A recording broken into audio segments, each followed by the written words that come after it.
The rich rules over the poor, the poor becomes the one that's right. Полегче, вот 22:7. Богатые господствуют над бедными, должник делается рабом взаимодавцев.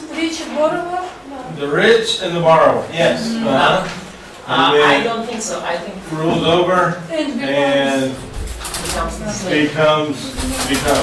Yeah. So that's all I'm asking you for. And then this is, what is this?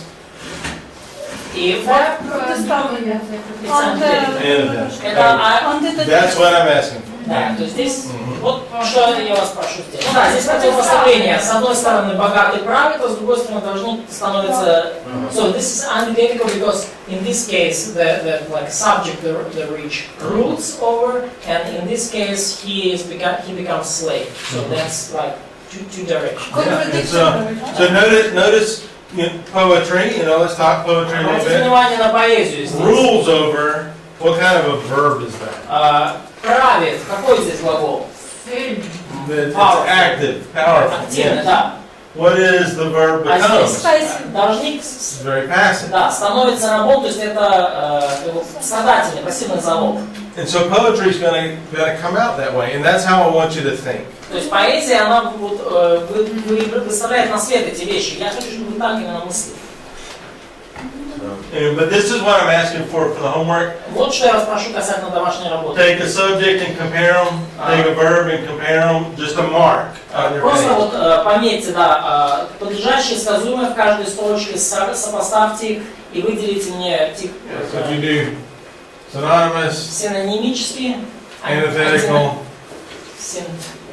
synthetic, синтетические and emblematic.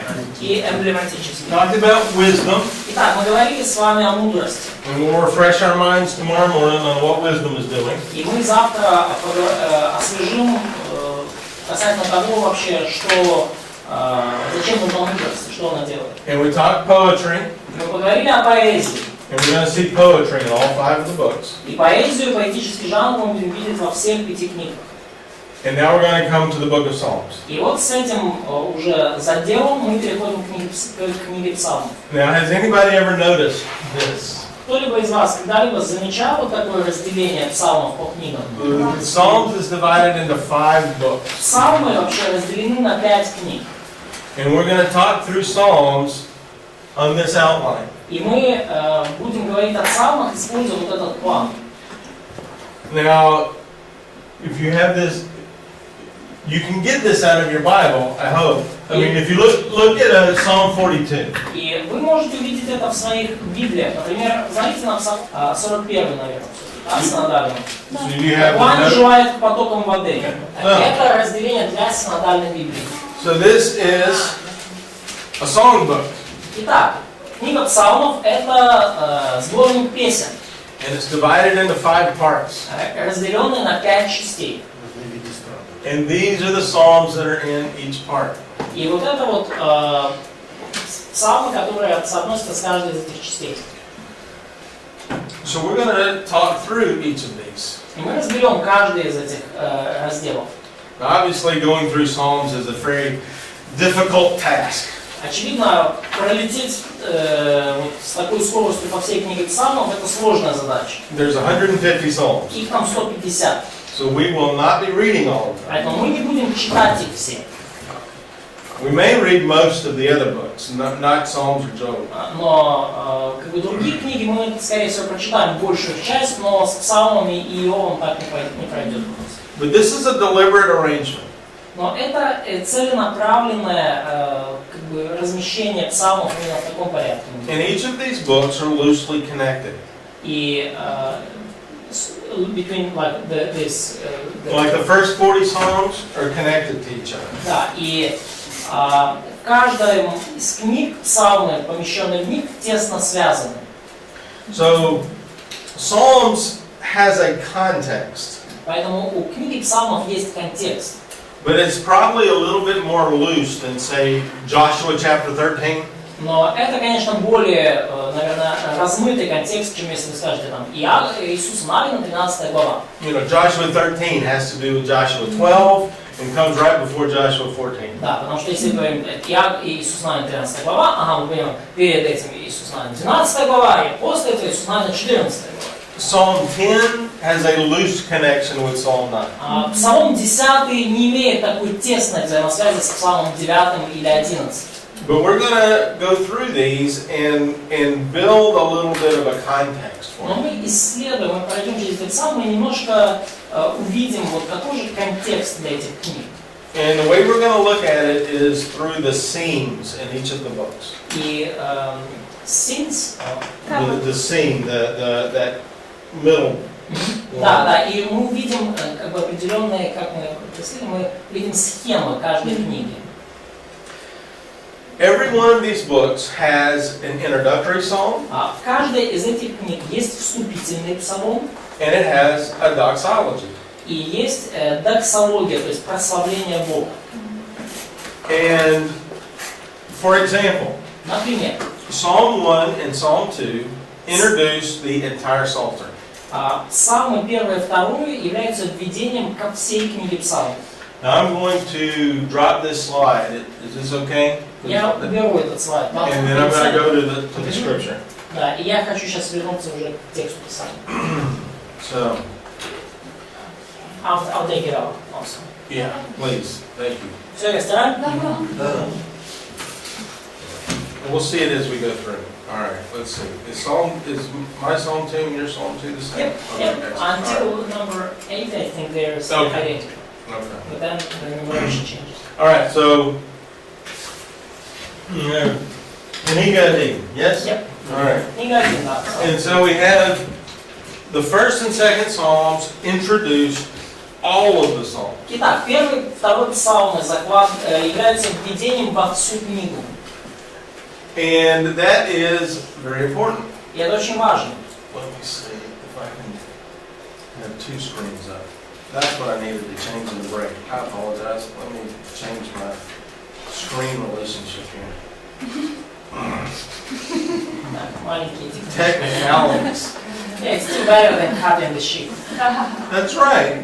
Did I tell you that analogy? Oh, yeah. Do you use that in All the church? time. Do you? We share that with all the teachers, trying to encourage them. That's so good. Но Did you do преподаватель it? раньше, как бы, мы помним просто, второй курс использовал аналогию при технических правилах, это все равно лучше, чем в Ветхом Завете резать шеи овец и кровищи. Да? То есть технические проблемы ветхозаветных священников несовместимы с нашими. Мы такими словами ободряли, в принципе, всех преподавателей, которые зависало, там что-то или там не говорили. Yes, I'm thankful I'm a New Testament pastor. Да, я благодарен Богу, что я пастор в новозаветную эпоху. All right, here we go. Does that get everything? That's all. That's pretty good. Yes. All right. Okay, so Psalm 1 and Psalm 2 introduce all of the Psalms. Итак, псалмы 1 и 2 являются введением ко всей книге псалмов. Psalm 1 sets the stage for the rest of the individual Psalms in the book. Псалом 1, он закладывает основания для всех других индивидуальных псалмов в книге. Psalm 2 sets the stage for the rest of the collective Psalms in the book. И Псалом 2 закладывает основания для всех коллективных, да, общенациональных псалмов в книге. So you may actually be familiar with Psalm 1. Вы, должно быть, знаете, да, Псалом 1. Блажен муж, негодящий на совет нечестивых. Contrast the blessed is the man who does not walk in the counsel of the wicked. Да. Есть контраст, противопоставление между этим блаженным мужем, который не ходит на совет нечестивых. So we have the wicked man and the one that meditates on the Torah. То есть нечестивый человек, и есть тот, который размышляет денно и ночно о законе. Psalm 2 may be familiar to you because it's quoted several times in the New Testament. Второй псалом также может быть вам знаком, поскольку он несколько раз цитируется в Новом Завете. One of the interesting things about Psalm 2, И что интересно, в втором псалме, some of the verses are quoted in the past tense. некоторые стихи цитируются в прошлом времени, в прошедшем времени. Some of the verses are quoted in the present tense. Некоторые стихи цитируются в настоящем времени. Some of the verses are quoted in the future. Некоторые стихи цитируются в будущем времени.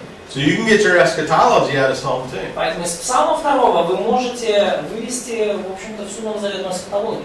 By looking at when the apostles quoted. Yes. Говоря о том, в какое время использовали апостолы, когда цитировали эти стихи. Поскольку там нумерация не совпадает с нашим, я хочу знать, где именно она начинает скакать.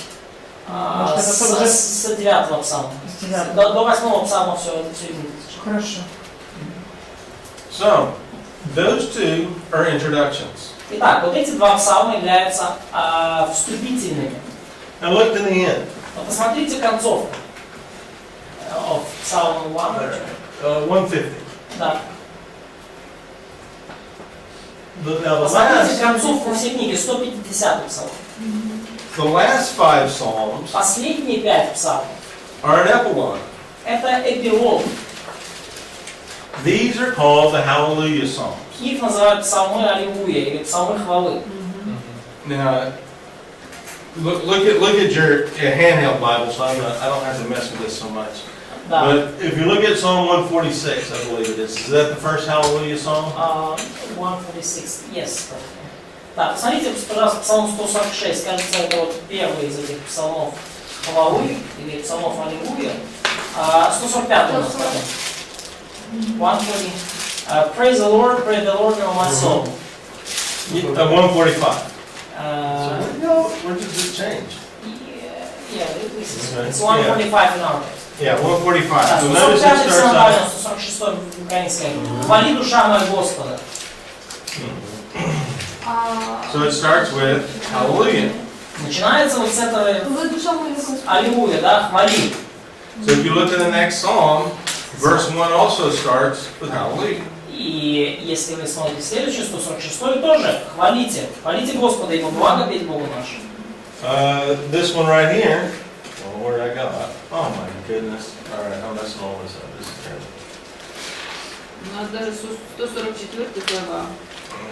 Но она не хвалите, а хвала. So, там So 148 begins with Hallelujah, and then if you'll notice, all of these lines start with Hallelujah, which is praise Him. да, и если вы обратите внимание, да, 147 псалом, да, начинается, да, с 148, да, хвалите Господа, и дальше каждая строчка начинается вот с этого, с призыва хвалить, аллилуйя. And again in 149 and again in 150. И то же самое мы видим в 149 и в 150. Now if you look at each of these psalms, Когда вы смотрите на каждый из этих псалмов, they tell you how to sing them. они даже прямо вам объясняют, как их петь. They tell you to sing with your soul. Говорится, чтобы вы пели всей своей душой. They tell you the location to sing. Говорится, в каком месте петь. Psalm 150 is one of my favorites. It tells you the instruments to use. 150-й псалом, наверное, один из моих любимых, потому что говорится, на какие инструменты использовать. We have arguments on whether you can use drums У нас in там the church. споры постоянно в церкви идут, использовать барабаны или нет. Well, if you look in here, we've got several types of drums in 150. Если посмотрите 150 псалом, то там аж несколько видов ударных инструментов используют. Барабаны, лики. So, Надя, it's an oil for her soul. right. Fragrance. That's right. Like, So, кимвал и гермоглаз. yeah. So the first two tell you your orientation. Поэтому первые два из этих псалмов показывают вам, ну, как бы, на что ориентироваться. I'm oriented to be wise as an individual. I mean, first two in First two psalms. First two psalms. Поэтому, простите, первые два псалма в книге, да, первый и второй, показывают ориентацию вашу, да? Вы на что быть направлены? Первое, это что вам нужно быть мудрым. And I'm oriented eschatologically that all the nations will submit to the Messiah. Я, во-первых, ориентирован на Слово Божье индивидуально, но эсхатологически ориентирован на тот момент, когда все народы преклонятся у ног Мессии. At the end of the psalm book, I have how I'm supposed to play the music. И в конце книги псалмов, книги песен написано, как же мне играть эту музыку, как мне славить Бога в музыке. Okay, so that shows you the beginning and end of the whole book. И это показывает нам на начало и на конец всей книги. Now let's look at each individual book. И давайте сейчас рассмотрим каждую книгу в отдельности, каждый раздел в отдельности. So obviously the Psalms are probably the most widely read of the Old Testament books. Очевидно, что книга Псалмов из всех ветхозаветных книг читалась чаще всего и излагалась. These are sacred songs, they're prayers. Чаще всего, и это священные песни, это песни молитвы. But these books, these songs have been collected over time. Но эти песни со временем, они как бы насобирались, да, вот в разные книги, то есть их как бы собирали. Слово псалм что-то означает? So this word psalm, does it mean something specific? Like, is it, why couldn't they call just songs? Why did they pick the like special name psalm, or it's not a I special? don't know. Я не знаю, почему они выбрали особое имя. I always thought it was King James. Я всегда думал, что это только Библия Короля Якова просто назвала их так, особым псалм. Да. But I don't know. It's just a special name for songs. Это просто особое название для песен. I think it has a relationship to a song that's sung to God. Ну, я думаю, просто псалом это особое как бы название для песни, которая поется Богу. But anyway. So, if you'll notice at each of the ends of these books, there is a praise to God and an amen. In each of psalms. And each of the end of all of these books. Like books mean this divisions, yes? Yeah, these divisions. Да, и как вы можете обратить внимание, что в конце каждого из этих вот разделов псалмов, да, в конце каждого из мини-сборников есть хвала Богу и аминь, да, например, конец 40-го псалма. So here's the end of book 1. Да, концовка первой книги. Yeah, and so you'll notice over here we have Amen, Amen. В конце вы видите вот это благословен Господь Бог Израиля от века до века, аминь, аминь. And we have Blessed be the Lord. Да, и мы видим вот эту, да, также вот эту конструкцию, да, благословен Господь. And we could go to the end of the next book. If we И like. можем перейти к следующей книге, да? There it is. 72 in your text, 71 in our. Yep, there we go. Ага. And so notice, you'll have the prayers of David and the son of Jesse are ended. Ага, да, и в 20 стихе видите, кончились молитвы Давида, сына Иисеева. Ну, и над And here we этим, have the Amen. да, а перед этим аминь, аминь. And before that, the blessed be his glorious name forever. Mm-hmm. And so the only place that Amen is found is at the end of these books, these 5 books. И единственное место, где мы видим вот эти аминь и аминь, это как раз-таки концовки вот этих микросборников, да, концовки этих книг. В других псалмах в этой книге нет. So in other psalms we don't have those. Correct. Вот этой конструкции нету, ну. Now the praise and bless the Lord, that may be in there. Ну вот хвала, благословен будет Господь во имя, это там есть, конечно. But the Amen is not. Но вот эта конструкция аминь, аминь, она, это маркер концовки книги, концовки раздела. So each of these 5 books has its own distinctives. Поэтому в каждой из этих 5 книг есть свои отличительные особенности. For example, nearly all of the Psalms in Book 1 are attributed to David. Например, практически все псалмы в первой книге приписываются Давиду. And Yahweh is used to refer to God. И там очень часто используется имя Яхве для обозначения Господа. Most of the Psalms of Book 2 are ascribed to David or the sons of Korah. Большая часть псалмов во второй книге приписываются либо Давиду, либо сынам Кореева. But Elohim is used. Но там используется уже имя Элохим, как имя Божие. Now, what's the difference between Yahweh and Elohim? В чем разница между Яхвой и Элохим? Какое-то имя, Элохим это Бог.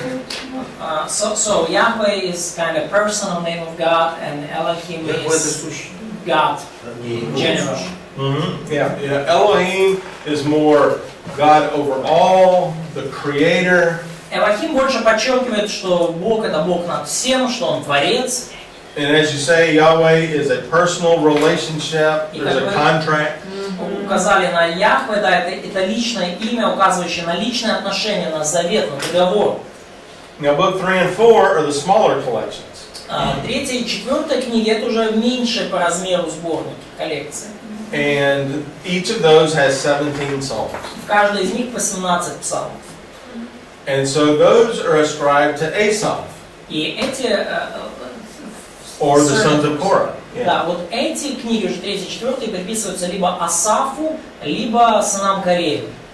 Now, book 3 is to Asaph or Korah. Книга 3 приписывается там самому Асафу и сынам Кореевым. Book 4 is anonymous, Книга 4 анонимная.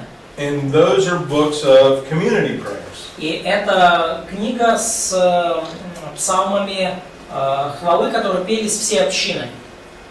Now, book 5 is a wide variety of psalms. В книге 5 большое разнообразие псалмов. They're mostly anonymous, Большинство из них анонимные. but there's 2 short collections of David. Но есть также два маленьких такие микроколлекции псалмов Давида.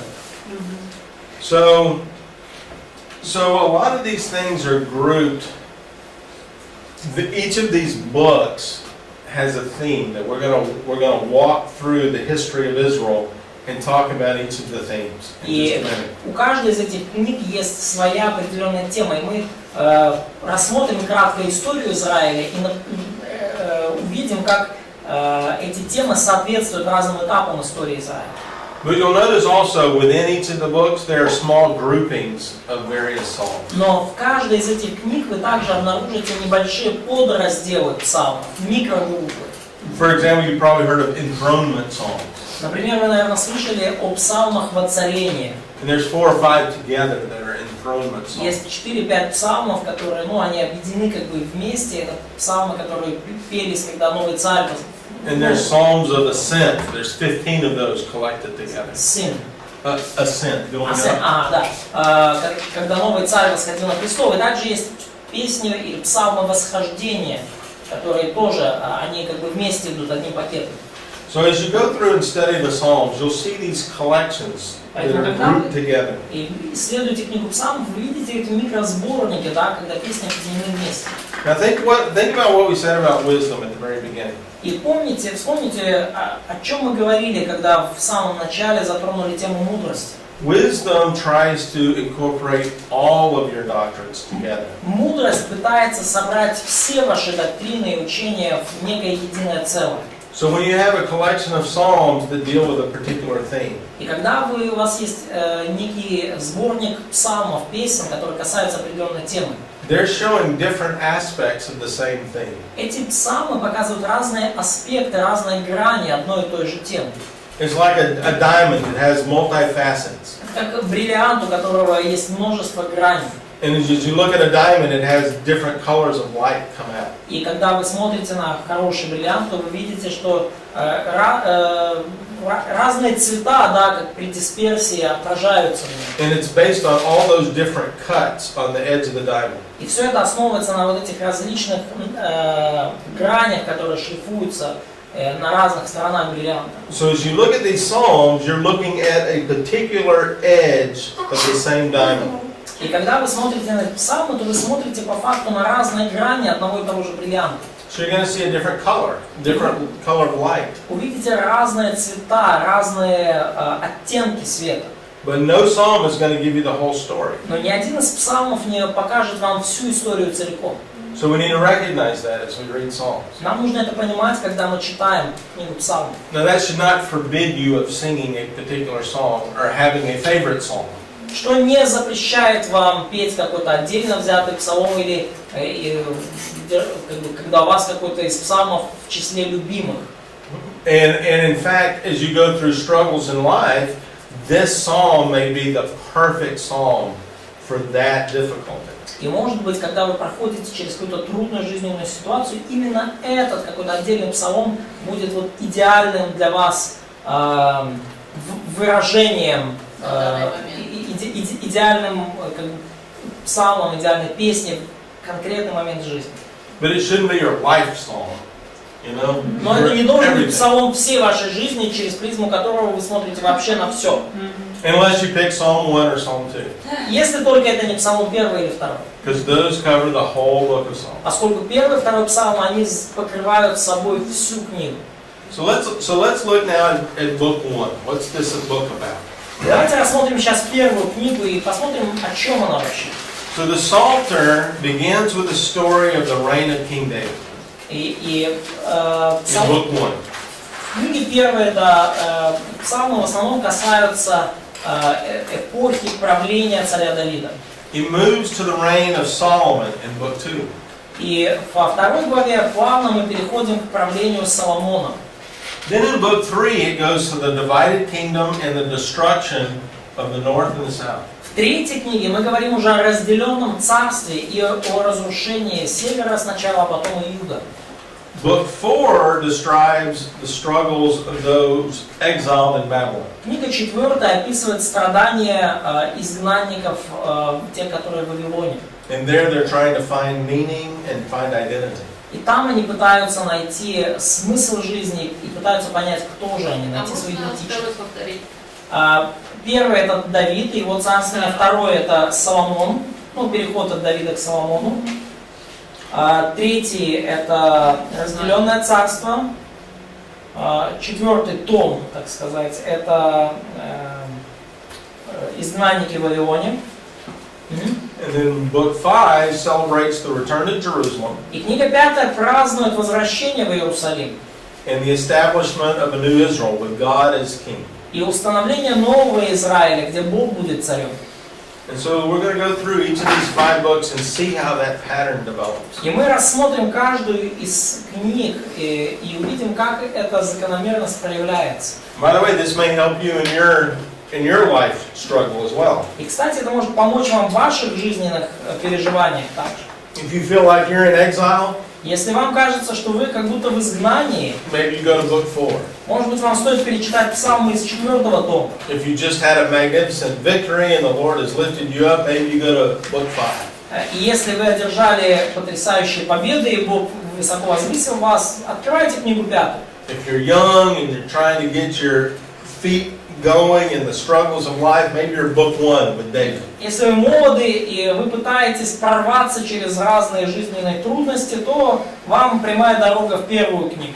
So hopefully this outline will help you orient to Я these думаю, various psalms. надеюсь, что вот этот краткий план поможет вам разобраться с книгой псалмов и понять, как их лучше применять. So notice in book 1, it starts off this way, in Psalm 1, verses 1 and 2. Обратите внимание, как начинается первая книга. Первый псалом, первые 2 стиха. Yeah, somebody read those first 2 verses. Первые 2 стиха первого псалма. Прочтите тоже, пожалуйста. Блажен муж, который не ходит на совет нечестивых и не стоит на пути грешных, не сидит в собрании разбродителей, но в законе Господа воля его, и о законе его размышляет он день и ночь.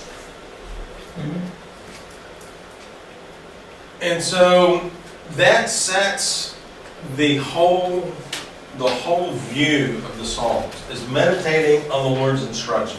Да, и в общем-то вот здесь задается ключевая точка зрения книги псалмов, да, ключевая посылка, да, размышлять о законе Господа. If somebody read Psalm 2, 10 and 11. Прочтите, пожалуйста, кто-то второй псалом, стихи 10 и 11. Тепер помудрійте царі, навчіться ви судді землі, служіть Господові за страхом і радійте стромким.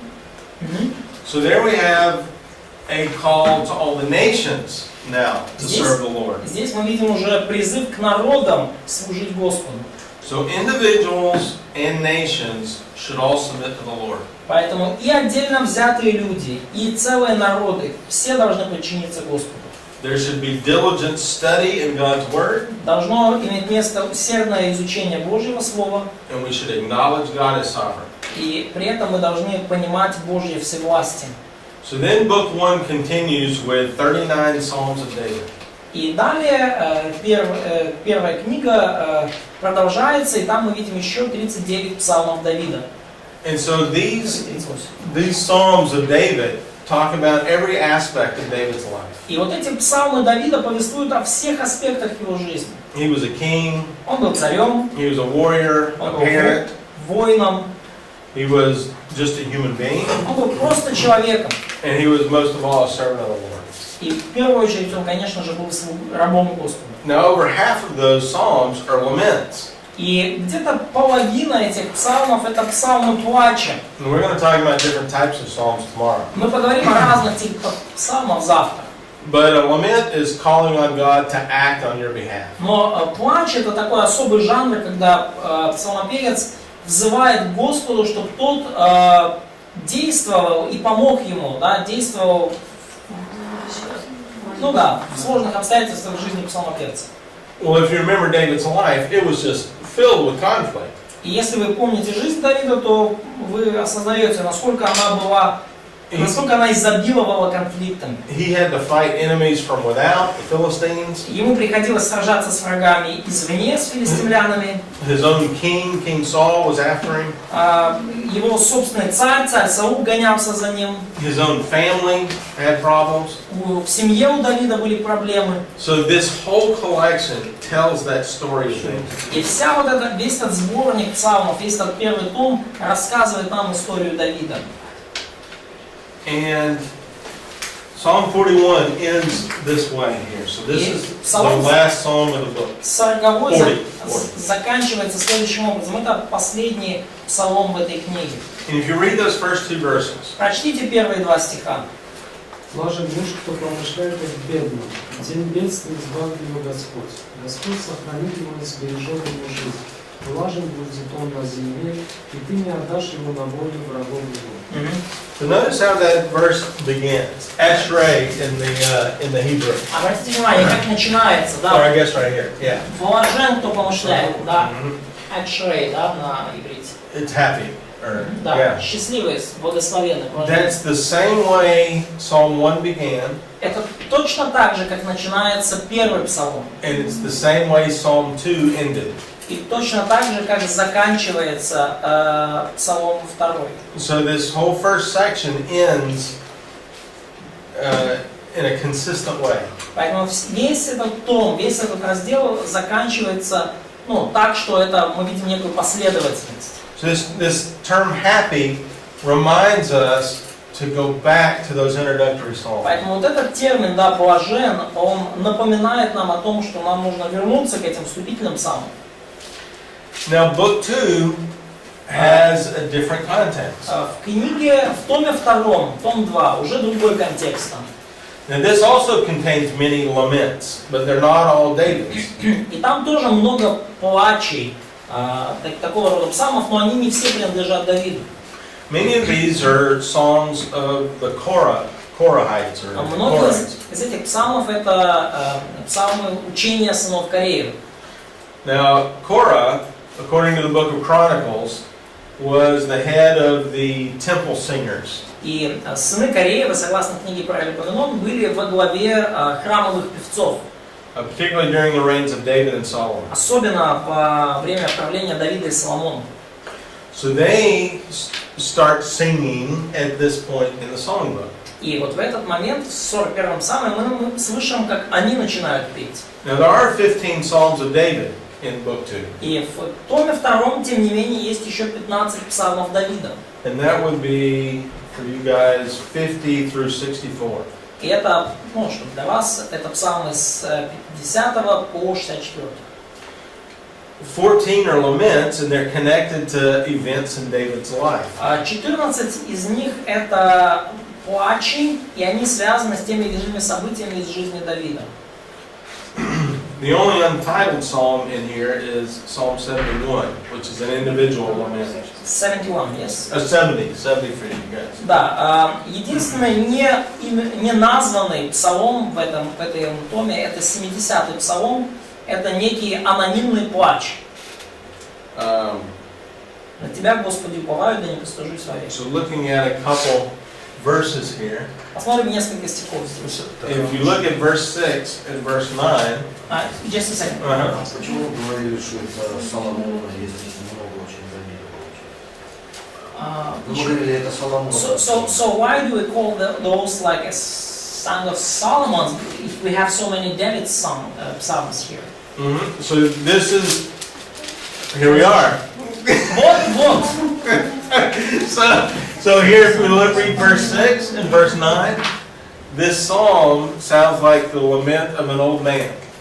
Например, стихи, если вы посмотрите 70-й псалом с 6 по 9 стих, то звучит так, как будто это уже говорит пожилой человек. «Не отвергни меня во времена старости, когда будет оскудевать сила моя», да? So here we have the end of David's reign. И здесь мы видим конец правления Давида. And as we move to Psalm 71, И когда мы переходим к 72-му уже псалму, this is one of only two psalms that are ascribed to Solomon. то этот псалом 71, да, у нас, это один из двух, которые приписываются непосредственно Соломону. Now this sounds like a bunch of prayers or wishes for the well-being of the next king. И звучит вот этот 71-й псалом как, скажем так, набор молитв или пожеланий будущему царю, любому будущему царю. Now Brevard Giles says that this should be translated for Solomon instead of a song of Solomon.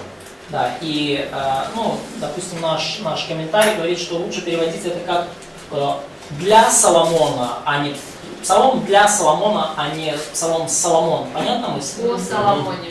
Да, we have about Solomon in our text. There you go. Хорошо, да, о Соломоне тоже, да, точно. And more likely it's offered by David for his son. И, скорее всего, это псалом, который Давид написал для своего сына.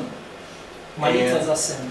And so this is really the transfer, maybe not the Psalms of Solomon, but this is that transfer of power away from David to the next То line. есть мы видим в этом томе, может быть, не столько как бы псалмы самого Соломона, но мы видим явно передачу власти, да, передачу полномочий от Давида Соломону и, ну, последующим династиям. So you see here in the last verse that the Psalms of David are Да, и обратите ended. внимание, последний стих, вот такая приписка, что кончились молитвы Давида сына Иисея. So the transfer of power now happens. То есть мы видим, явно случилась уже передача власти. Now book 3 opens with a psalm of Asaph. Книга 3 начинается с псалма Асафа.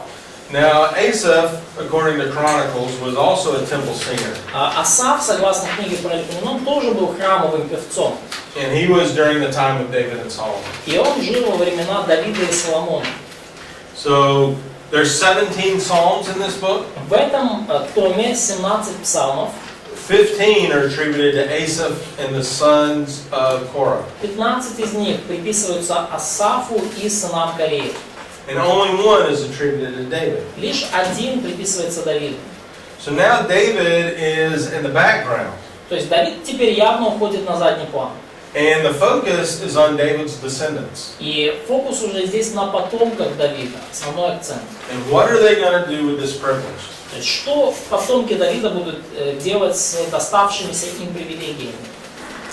And so, Psalm 73, this first book here, И вот 72-й псалом. 72 for you guys, is, you look at verses 2 through 5, Если вы посмотрите стихи со 2 по 5, the psalmist looks around the world and he sees the wicked prospering, псалмопевец смотрит на мир вокруг него, он видит, как нечестивые процветают, and he sees the righteous suffering. и видит, как праведные страдают.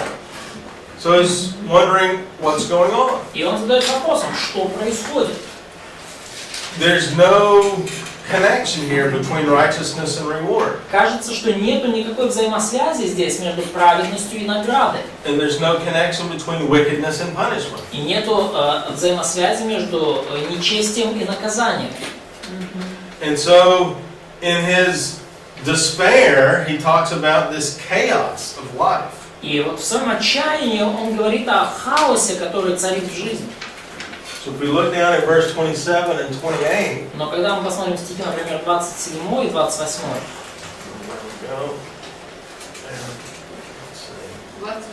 yeah, so if you read 27 and 28, да, хорошо, стихи 27 you 28, can see his frustration. мы видим его разочарование. Это мы 72-й? In 72, in 73. Yeah, 72 verses 27 and 28, that all he can do is go to the Lord. И мы видим, что в своем отчаянии все, что ему остается, это прийти к Господу.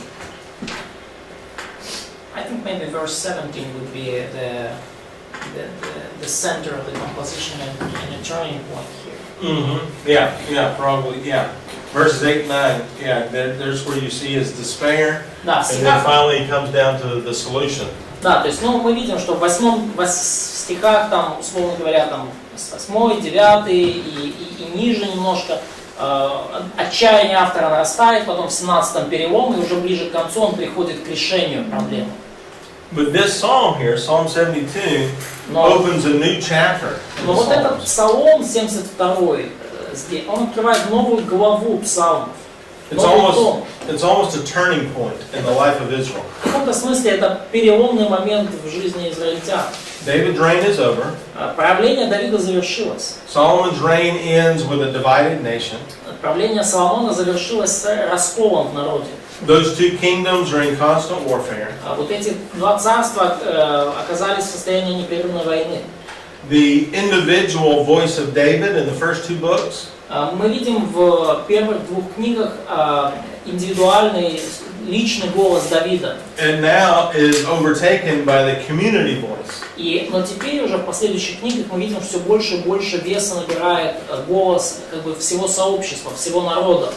So now you see the people of Israel speaking in these psalms. Теперь мы уже видим, как народ израильский говорит вот в этих последующих псалмах. So as you see here, this next introduction here, Psalm 73. И, например, в следующем уже псалме, 73-м, да, в синодальном тексте, If you read those first two verses, прочтите первые два стиха. have you rejected us forever? Для чего Боже отринул нас навсегда? And you have this community complaint. То есть мы видим, что уже не отдельный человек плачет Богу и просит помощи. Мы видим целый народ. Овец пажити твоих.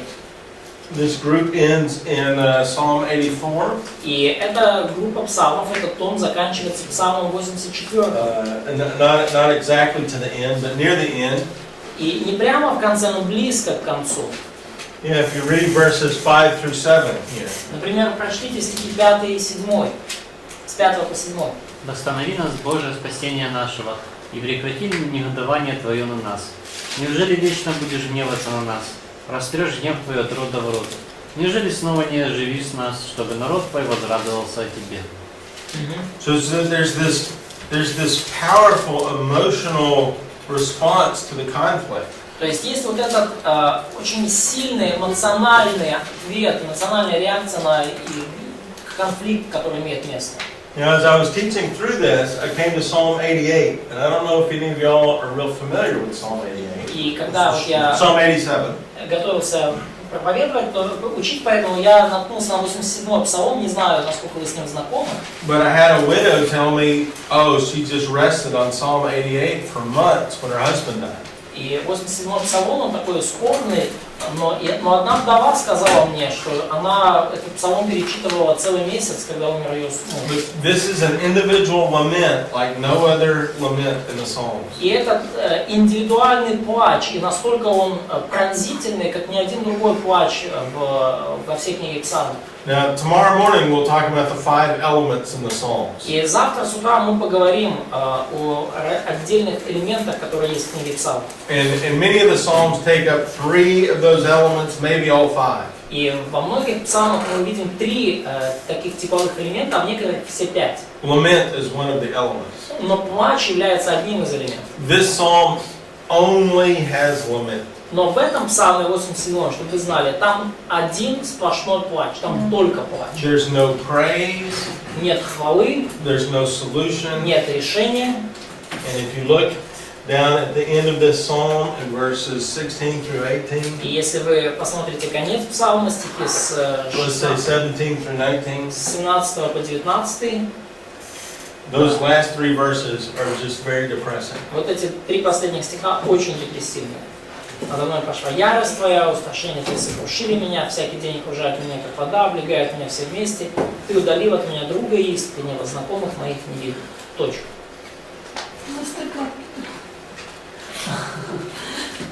And now Psalm 88's lament is followed by a royal psalm like no other. И Psalm Yeah, Psalm 88.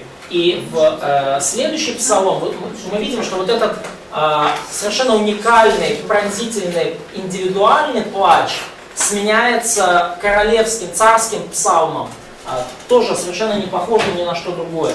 And so, Psalm 88 is the last psalm of this book. И псалом 88 это последний псалом в данном томе. And if you read the first 4 verses, И если вы прочтете первые 4 стиха, there's a change in tenor completely. мы Change видим in sound. абсолютную перемену в звуке, да, в подаче. «Милости Твои, Господи, буду петь вечно, в рот и рот возвещать истину Твою устами моими. Ибо говорю, навек основана милость, на небесах утвердишь Ты истину Твою. Когда сказал, я поставил завет с избранным моим, клялся Давиду рабу моему, навек утвержу семя Твое, в рот и рот устрою престол Твой». So in 722, the Assyrians destroyed the northern kingdom. В 722 году ассирийцы уничтожили Северное царство. And then in 587, the Babylonians destroyed Jerusalem. В 586 вавилоняне уничтожили Иерусалим и Южное царство. And Israel was taken into captivity. И Израиль попал в плен, в рабство. Oh, we got to finish up, don't we? Oh my goodness. That's rude of a professor to keep people overtime. Ага, да, ну, да. Ой, у нас время закончилось. Это так грубо со стороны преподавателя держать людей уже. So book 4 then begins with a psalm of Moses. И книга, том 4 начинается с молитвы Моисея.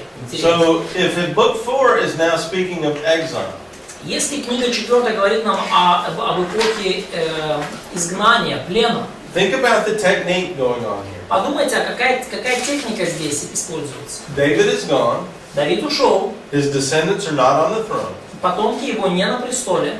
Why would you go to Moses? What are the 2 elements of Moses that you would go to? Зачем бы вам возвращаться назад к Моисею? Что есть такого в Моисее, какие 2 аспекта, которые вас побуждают возвращаться к нему? Обетование земли. Maybe promises about the land.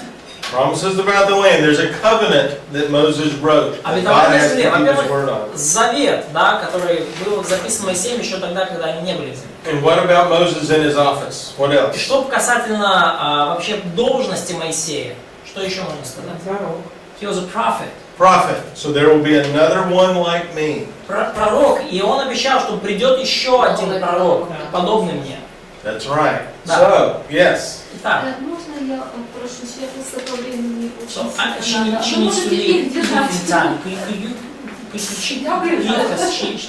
She needs to leave right in Oh, time. you need to leave, right? Yes, certainly you can leave. Да, да, Absolutely. конечно, да. Leave when you need to. Yes, absolutely. We only got about 3 more minutes. So Нам еще буквально 3 минутки. go right ahead. Yes. Мы двигаемся семимильными шагами. And so Moses begins this 4th book. Итак, Моисей начинает вот этот 4-й том. And there's going to be this constant tension here at this point between the faithful, loving, just God И в этом месте книги мы видим такое напряжение, какой-то конфликт между верным, любящим, справедливым Богом and the unfaithful, unloving, foolish believer. и неверным, несправедливым, глупым верующим. Wisdom attempts to pull the believer into God's world.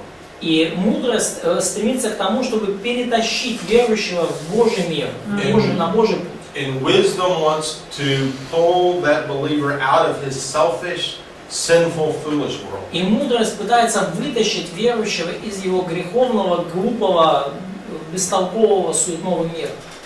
And that is the goal. Well, we have more than 3 minutes, so we're going to stop right here at the end of book 3. И мы, наверное, здесь остановимся в конце 3 книги. Мудрость вытаскивает человека с его греховных, глупых путей к путям Божьим, которые справедливые, мудрые, исполнены любви. Есть вопрос? So, Надя has a question. Yes. Да. Вот эти, вы не знаете случайно вот эти вот разделения на псалмы, это будет типа как отдельные свитки, 5 свитков или как? So these subdivisions inside of the book of Psalm, do you know, do they have special books, like special scrolls for each 5? That's a good question. And scholars would say that the Psalm book was compiled and built upon over time.